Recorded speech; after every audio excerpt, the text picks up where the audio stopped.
Hey y'all, it's Laura and welcome to Bookies and Cookies. Before I start uploading all of my vlogs from YALLFest, I just kind of wanted to talk about my takeaways of what I learned from going to my first big book event, of how this has changed me. Of course, I won't be able to cover everything of how this one experience will change my entire life because those effects of this one cause haven't happened yet. You know how I am about cause and effect.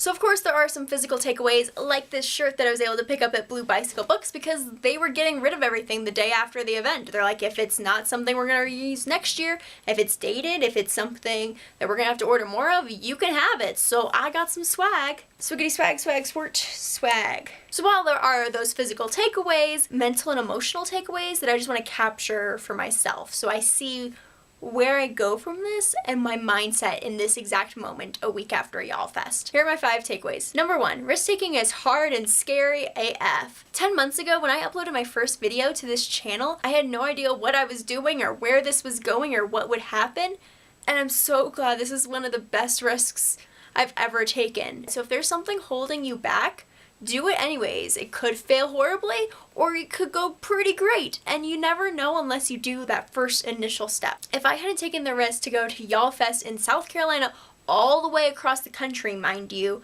I wouldn't be in the mind state I am in now. I would not have met the people I met this weekend that I've only interacted with online, or the new people I've met, or the new things and experiences and emotions I've felt if I hadn't taken that risk. So be a risk taker. Number 2 is stay humble and work hard. Good things come to those who work for them. Keep your eyes on your own test paper and focus on you and what you can control. You can't control how other people react or what other people do, but you can handle your own emotions and your own feelings and your own benchmarks for success. So measure your success by your own benchmarks and by nobody else's standards. So going this weekend just inspired me to keep working hard and to start working harder to get to wherever I want to be in 5 months, a year, 2 years, 5 years, get a 5-year plan going. But your 5-year plan is meaningless if you don't do the work to support it. 3 is to prioritize people and relationships over things. The signed books I got this weekend are pretty nice. The swag I got is real nice, but they are things compared to real life human beings. My personal highlights of the week were the conversations I had with my roommates, or the conversations and laughs I had with people I just met, or the people I was standing in line with, and those I will always treasure. Even if the items fade, those memories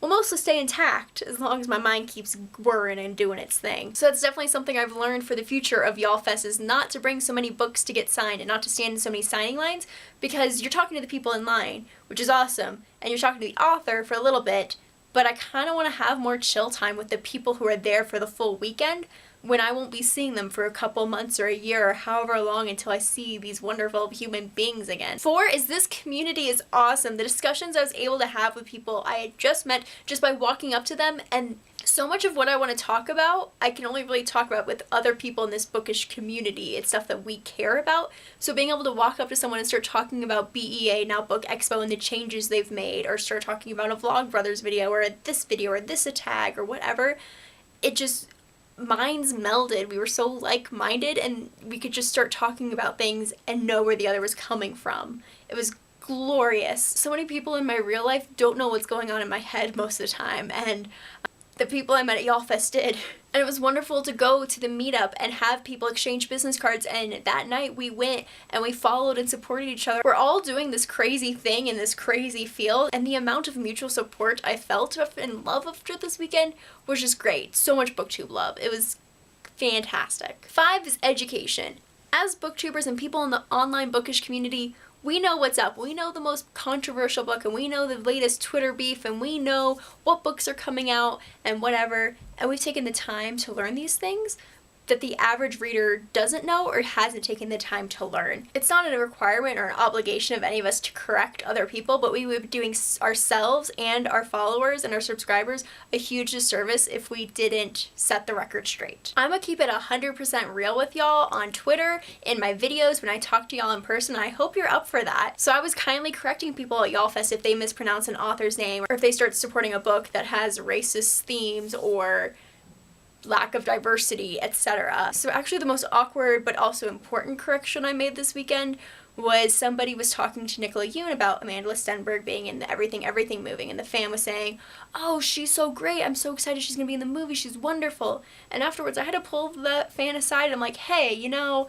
Amanda goes by they, them, they're non-binary, I just want to put this out into the world so people know this before the movie becomes a bigger deal and it becomes mainstream. So doing that grassroots groundwork is important. So while I do want to make y'all laugh and rant about things and cry with y'all and gush and all of that, I also want y'all to leave my videos with a little bit more open-mindedness and freer thinking. So from these takeaways, I've started to reassess my channel and regroup of where I want to go and what I want to do. So if you watch my entire video, or at least just the end of it, at the end of every video, I tell y'all I love each and every one of you, and I hope you never forget that you are loved, because it's important to hear. It's important for that repetition to become ingrained in our thoughts and in our minds, to remember that we are loved, and we are loved by ourselves, and we are loved by other people, even when they don't always say it. So while I have been telling you guys that you are loved, I'm going to have my actions start supporting my words. I'm going to have more videos about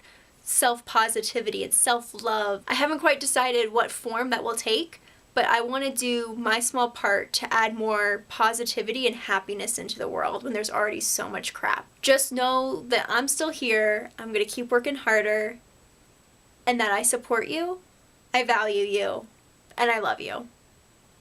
Thanks, y'all. It felt weird not doing my sign off. So, my name's Laura, this has been Bookies and Cookies. I post videos on Sundays and Thursdays. I love each and every one of you, and I hope you never forget that you are loved and you are valued. And remember to keep growing. Thanks, y'all.